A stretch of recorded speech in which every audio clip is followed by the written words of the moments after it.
Hi అండి. ఈరోజు వీడియోలో ఇడ్లీ చట్నీ చూపిస్తాను. ఖచ్చితంగా మీరు రోజు తినే రెగ్యులర్ చట్నీ అయితే కాదండి.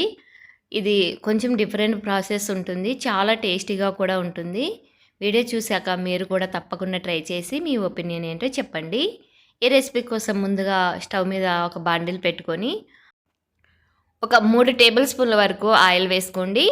1 టీ స్పూన్ వరకు ఆవాలు, 3 టేబుల్ స్పూన్ల వరకు మినపగుళ్ళు వేసుకొని వీటిని దోరగా వేయించుకోవాలి. మనం ఏవైనా సరే వేయించుకున్నప్పుడు ఫ్లేమ్ అనేది సిమ్లోనే పెట్టేసుకొని వేయించుకోవాలి. అప్పుడైతేనే మనకి లోపల వరకు ఈవెన్గా వేగుతాయి. చాలా టేస్టీగా కూడా ఉంటాయి పప్పులు ఏవైనా కూడా. ఇలా వేయించుకున్నాక వీటిని పక్కకు తీసి పెట్టేసుకోవాలి. నెక్స్ట్ ఇదే ఆయిల్లోకి ఒక 2 గుప్పెడు వరకు పల్లీలు వేసుకోవాలి. ఇంత క్వాంటిటీ అని ఏం లేదండి. మనకు చట్నీ కావాల్సిన క్వాంటిటీని బట్టి ఇంగ్రీడియంట్స్ యాడ్ చేసుకోవడమే. కొంచెం అటు ఇటు అయినా కూడా ఏం కాదు. ఇలా దోరగా వేయించుకోవాలి సిమ్ ఫ్లేమ్లోనే.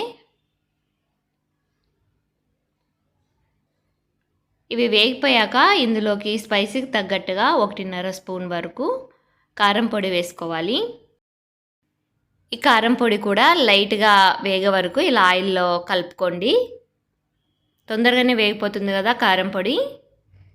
ఇలా జస్ట్ అలా కలిపేసుకున్నాక ఇందులోకి నానబెట్టుకున్న చింతపండుని వాటర్తో సహా వేసుకోవాలి. ఎక్కువ వాటర్ వేసుకోకండి. కొంచెం మనకి చట్నీకి కావాల్సిన క్వాంటిటీని బట్టి చింతపండు యాడ్ చేసుకొని దానికి తగ్గట్టుగా వాటర్ యాడ్ చేసుకొని ఒక 10 నిమిషాలు నానబెట్టుకుంటే సరిపోతుంది.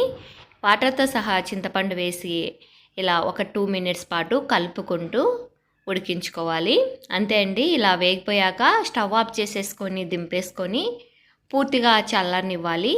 ఇవి పూర్తిగా చల్లారాక ఒక మిక్సీ జార్ తీసుకొని అందులోకి వేయించి పెట్టుకున్న కారం పొడి, పల్లీలు, ముందుగా వేయించి పెట్టుకున్న మినపగుళ్ళు ఉన్నాయి కదా, ఆవాలు, వాటిని కూడా ఇందులోకి వేసేసుకొని రుచికి సరిపడా సాల్ట్ వేసుకొని ఇలా ఫస్ట్ గ్రైండ్ చేసుకోవాలి. తర్వాత వాటర్ యాడ్ చేసుకొని మళ్ళీ ఒకసారి గ్రైండ్ చేసుకోవాలి. ఇడ్లీకి కాబట్టి కొంచెం పల్చగా ఉంటేనే చట్నీ బాగుంటుంది. అంతే అండి. ఎంతో టేస్టీగా కమ్మగా మనకి ఇడ్లీ చట్నీ రెడీ అయిపోయింది. చాలా టేస్టీగా ఉంటుంది స్పెసిఫిక్గా ఇడ్లీలోకి అయితే. మీరు కూడా తప్పకుండా ట్రై చేసి మీ ఒపీనియన్ ఏంటో నాకు కామెంట్లో చెప్పండి. రెసిపీ నచ్చినట్లయితే లైక్ చేయండి, షేర్ చేయండి. ఫర్దర్ వీడియోస్ కోసం మన ఛానల్ని సబ్స్క్రైబ్ చేసుకోండి. Thanks for watching.